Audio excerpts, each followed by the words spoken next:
Good morning. Welcome to Men's Health Matter. I am your host, AJ Merriweather, and today we are blessed to have Mr. Michael Gainey here, a cancer survivor, a prostate cancer survivor, and an advocate. Welcome, Mr. Gainey. Thank you, AJ.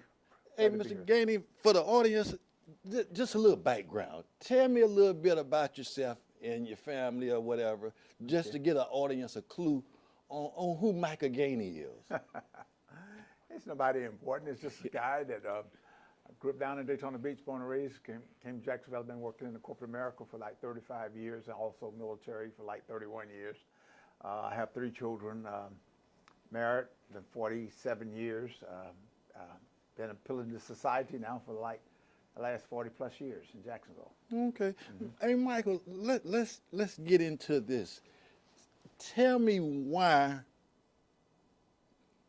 it's so important for you to tell us your story. Well, the reason why I like telling my story is because I see it's so important. So many black men have lost their lives behind prostate cancer, lack of knowledge with prostate cancer. And my father was one of them. So it was in my forefront, you know, from the time when I found out my father died from prostate cancer. So it's always been in my forefront. And I got involved with it, with the prostate cancer support group, even before I had prostate cancer, because I wanted to to educate people, because I was always aware. Every time I go to the doctor, I was asking about my PSA being checked and stuff like that, because I knew it was in my family with my father's death. So obviously I wanted to be certain that I could do whatever I can to save people's lives, and obviously know myself. So the earlier you understand and know what's going on, the better you're going to be able to make adjustments. That being said, Mike, how would you describe your mental, your physical, and spiritual health during this time? Okay. Spiritual, I've been a man of, a spiritual man, a man of faith for many years. I just, you know, me and the Lord has a very good relationship. It hadn't always been that way, but it's that way with me for a good number of years now. Physical, I was a guy, I'm just kind of giving you an idea, I was a guy who worked out at the gym on a regular basis. I'm a cyclist, and I like riding road back. As a matter of fact, I did over 22 miles this morning on my bicycle before. Wow. So, and I was back home by probably 7 o'clock. So you just kind of give you an idea of what, and I'm still that way. I love golf. I've been retired now for a few years. So cycling and golf is my thing. That's what I enjoy. Okay. Walk me through the moment you was diagnosed, Mike, and how did you feel? Well, when I first was diagnosed, I'm like, well, it kind of shocked me, you know, because, you know, you're not looking to have, even though it was in my forefront in my thoughts, it was nothing that I was thinking I was going to actually have, but, you know, I wanted to be tested, be played safe. But when I found out, I was I was scared, because I known people who have had it, who was having issues. I think probably one of the things in my forefront, when I first got diagnosed from it, it frightened me somewhat. But luckily at that time, you know, my wife was with me when I found out, so she kind of like, she gave me some comfort to let me know, you know, everything, we're going to deal with this together. So that was a comforting zone for me. And I was going to ask you who was in the room with you. You led right into it. Yeah. So that being said, when you got the diagnosis, Mike, and you heard the word that you might have prostate cancer, what I want to know, Mike, is when you heard it and you talked to your physician and he was giving you all, you know, the biopsy, out of the biopsy, we got 7 or 10. Yeah. Your Gleason score this. Yeah. Listen, let's keep it simple. Tell me where your head was. Okay. When that word came out, it might be prostate, it might be cancer. Let's take prostate out. Where you went? Okay, first of all, when I got the word that it was cancer, okay, it wasn't like might. There was no might be in it. Okay, by this time I've had the biopsy, I've had the MRI, I had other things also. So there was lead up to what had happened is my PSA had elevated to the point where the doctor, I had just got a new doctor, and the doctor had been with me for a few months, and he was like, I see your PSA is elevated. So he wanted me to get further testing. And as we went through this process, I was looking at it, but when it actually hit me and said, "You got it," it was like, man, I was frightened. But me being a man and a man of my household, I can't show that. But I was frightened. I didn't know what to do. But I know my brother-in-law had it like 6-7 years prior, and when I told him that I had it, he told me, "Michael, get on it. I'm still dealing with it right now," and that shocked me because I had thought he had it years ago and was done with it. Now, that being said, what specific advice or treatment did your doctor suggest? Well, my doctor, he didn't tell me I want you to do one or the other initially. He scheduled me with a surgeon, and he scheduled me with a radiologist. So those are two things he wanted me to see. He didn't tell me, "Well, Mr. Gainey, I want you to see one of these. I want you to do this," or whatever like that. He just immediately scheduled me one of those and pretty much left it to be my choice what I wanted to deal with. But Mike, what suggestions of treatment plans did he tell you? Talk to me. Tell me. He did not tell me this is the one you need to do at that particular time. Let me explain what happened here. He did not tell me, "I want you to do this, I want you to do that. I want you to see these doctors and form your opinion of it." Okay. Obviously, I immediately started doing research, and I started researching through reading materials, and I started ordering stuff because it was, I knew it was the surgery. I didn't know a whole lot about what surgery was. I knew it was radiation. I know people had radiation already, and I've been hearing about this proton therapy. So I had books and all on proton therapy, and I would start reading this stuff. So at that point in time, once I found out and had a few days to digest this thing, I'm thinking, what type of treatment? Prior to me seeing any of these doctors, I started doing my own research. Okay, so they immediately scheduled me with this. The first person I met with was the surgeon, and the surgeon, he kind of like told me what was going on. I'm sure if he showed me the video, not the screen, and showing me where my prostate looked like and what was going on, but he just pretty much, and he was kind of like a laid-back surgeon. You're like, this is the way to go. But Mike, once that treatment plan was established, how did you feel about the plan? Well, at that point, it wasn't established. Okay. It was just that the first person I met with was the surgeon. Okay. The second person I met with, which would happen to be in the same day, was the radiologist. Oncologist. Okay. And then he started talking to me and explained to me that process. Okay. But in the meantime, I'm thinking proton. Because I'm thinking, okay, it's less invasive and whatnot. So I'm thinking that area. But during that time, I luckily had a friend of mine called me, and so he wanted me to talk to a friend of his. He found out I had it, and he wanted me to talk to a friend of his. And I met with this friend of his. We talked briefly over the phone then, but me and the guy just sat down and talked. And this time, all I knew this guy was a doctor, but I had no idea what kind of doctor, what he was, and all that kind of stuff like that. I had no idea. Me and him met and sat down and have coffee one day. Okay. And we just sat down for probably better than an hour and talked. And he explained to me what prostate cancer was and how it worked and what was going on there. And when he explained all those things to me, he's like, "Okay, have you thought about any treatment?" And I says, "Yes," at the time. And he said, what were you thinking?" I said, "Well, I kind of ruled out radiologist. Radiation therapy? Radiation. Okay. Yeah, I forgot, radiation. And I wasn't sure about surgery, but I was doing thinking about proton. And this guy, he's like, "Okay, forget about that, forget about this and stuff like that." And his point was, apparently, this friend of mine who introduced us together told him I was a cyclist and I like riding bikes and playing golf and things of that nature. He says, if you want prostate cancer to be an afterthought, then you need to have surgery. And he explained to me the process of surgery. And from that point on, I got back with the oncologist I talked to, the surgical oncologist, and told him I think that's what it was. I didn't think about it right then, but I thought about it a few days after that, and I thought that's the route I want to go. Me and my wife talked about it, and that's the route we went. But now, that being said, I'm going to be happy to meet your wife in a few minutes because I want to get her perspective. Okay. But one of the things I want to get from you is looking back on the treatment plans that you and your wife talked about.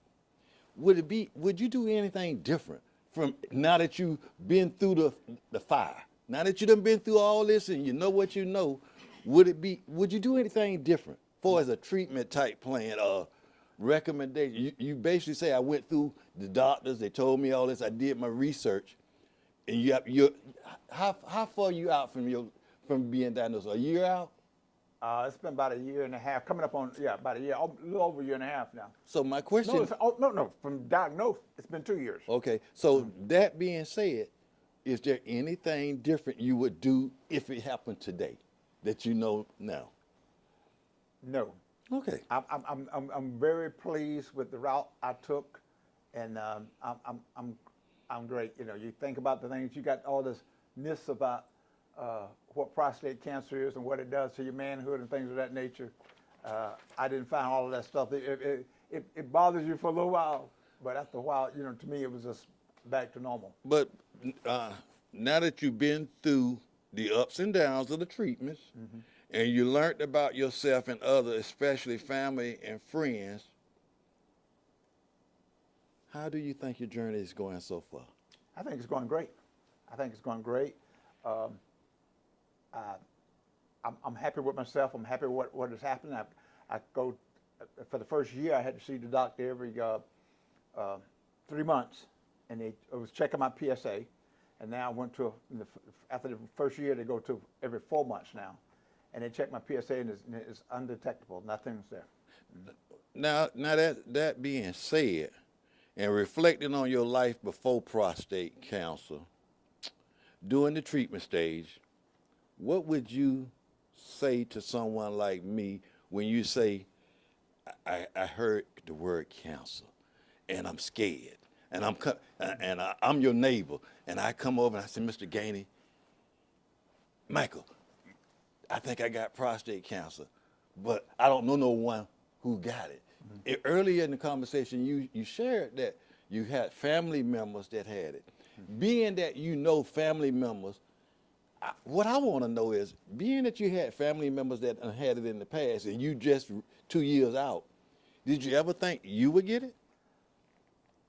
No, I didn't think I would get it, but I didn't think I would have it. But you know, when you lose your father because of it, I wasn't going to be foolish and think it could never happen. I didn't want it to ever happen to me, but I was going to take a proactive route to be certain that it don't happen to me, you know, or whatever I could do to keep it from happening to me. And that's where I made it forefront in my doctors. How's my prostate, you know, things of that nature. And there's, you know, you got several ways of checking prostate, and my thing was the blood work. You know, sometimes your doctor want to do the little finger wave, what they call it, but at the same time, but I wanted to be certain I was being checked, and I got checked, and that was it. But if I go back to your question about the neighbor or anybody, I'd tell them, first of all, if you check it early, don't be alarmed. If you find out early in the stage, don't be alarmed. I think where I pity the people is the ones who won't get checked and find out and it's too late. And that's where I think the problem is with most people. I think a man getting checked on a regular basis there's no problem there. Being that said, what would you say to a family member, not a neighbor now, a family member that you're concerned about but won't go get tested? How would you convince them that you know, we live in a world where people say, I don't want to know, I don't want to hear it, but we have skepticism. You know, the test is wrong.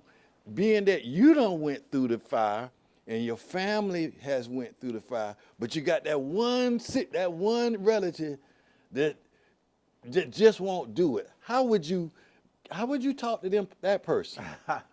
Seriously. I would be pretty blunt and explain to the person, I'd rather know what's going on with me than to take a chance and just claim it and say, well, it never happened to me. I'm not concerned, because one of the things when I first got diagnosed, my wife told me, she says, whatever happened, I'd rather have you. And, you know, 'cause we got all the myths about what's going to happen to men and stuff like that. So my wife made me comfortable understanding that, hey, you more important to me than all this other stuff. Even though I love all this other stuff with you, but that's it. So what I would tell a family member or anybody, I would say, it's best to get tested. Find out. And even if the test is wrong, I'd much rather have a wrong test than no test, because the chances are that test is going to be right most of the time. And that being said, as we get ready to end this first section, I'm looking forward to having Mrs. Gainey to join us, because I would love to know, in closing, Mike, on this particular segment, you shared a little bit of what I was trying to get, but what I want you to talk to that person out there, and I really would like to say, what would you say to that person about the treatment, what we say, early detection saves life. Right. But now you answered my question just then, so I don't want to repeat it, but I want you to give that audience one good reason, besides what you just said in closing, that they would rush to the doctor. Okay, your quality of life. Your quality of life, whatever standards and quality of life you have right now, you want to continue that. You don't want it to get any worse than what it is. Finding out early detection will help you continue that quality of life. If you get checked and find out you have it early, and hopefully you'll get checked and it's nothing there. So that's even better. But maintaining your quality of life by getting checked earlier. So, Michael, one of the things you touched on earlier was you was talking about the support group and being involved, and I wasn't able to ask you, tell me about this support group. How did it come about, and what is the significance of the support group, and what are you hoping to do with the support group? Well, I tell you, initially when I got involved with the support group, I pretty much got involved with it as a member of the American Legion. I'm a member of American Legion Post 197, and we had some doctors come out and talk to us about prostate cancer, and they was talking about the importance of the prostate cancer. So they had a support. We was trying to form a support group. Well, we put the support group together, and at that time, I was just a part of the support group, and later I became one of the co-chairmen of the support group, and I love doing this. And we meet the second Saturday of every month, for an hour. But what I love about it more than anything is see brothers come together, sit down and talk about these things. And these things that men don't like to talk about in front of other people or women and things of that nature. But they're willing to come to the support group and share ideas.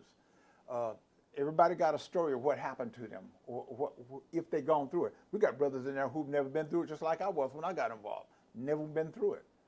But they participate every month. And I really appreciate that, because these guys are learning so they could go out and be advocates for prostate cancer support groups as well. But I love that, because we got people coming in who experienced it and don't mind sharing their experiences month after month. And then you got other guys coming in who have never experienced it, but they come in to participate because they know that's something that's been a killer in our society. Being that said, Michael, you shared with men coming out. What type of information?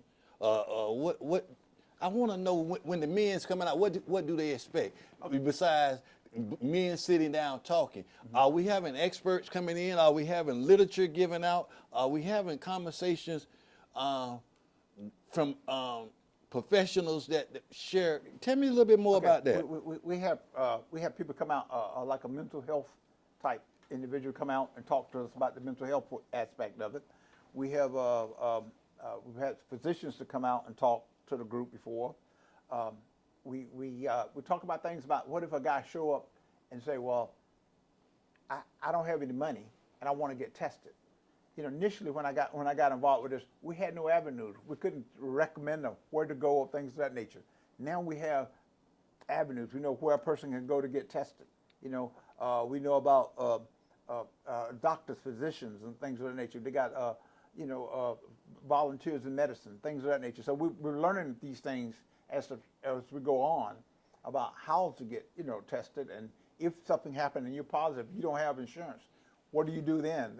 Things of that nature. So we're learning these things. We're bouncing things off each other. And it's like, even though I may be a co-chair in this group, I may not have all the answers, but we have another man sitting out here who say, well, this is what happened to me. These are my experiences. And these things here I love, because we all head in the right direction by educating each other and give areas of support as well. Now, you mentioned area support. Are there any tools where you hosting the meeting where, Michael? At the American Legion Post on Benedict Road every second Saturday from 1 to 2. And do you, in that location, are there equipments, computers or anything that I come off the street and I don't know nothing. I don't know how to get in. Is there some information I could come into the post during the week or whatever? I mean, you saying information, but I need to know, can I come from off the street and use the equipment? Yes, you can. And what type of equipment you got? We have what is called a kiosk. Okay. We have I think it's 2 or 3 kiosks in the building. Okay. It's designed particular for that. The person who may not have internet service at home, or may not have a home, or who may not have access to a computer. That's what this is designed to do. So a person can come in, but we have people who can volunteer to show them what to do or how to do research and stuff. So it's things available. We try to be certain that we have things available. Most of these guys who participate in the support group, not most of them, I'm not going to say most of them, but a lot of them have their own computers at home and things of that nature. But just in case, we do have access to other material. Well, Mr. Gainey, I sorry to interrupt you. We're running out of little time, but you know what? I like to thank you for your honesty. Our audience, I'm hoping that this introduction to a survivor and an advocate for his community will bring you out to post 197, I think he said, on Benedict Road for the Men Support Group.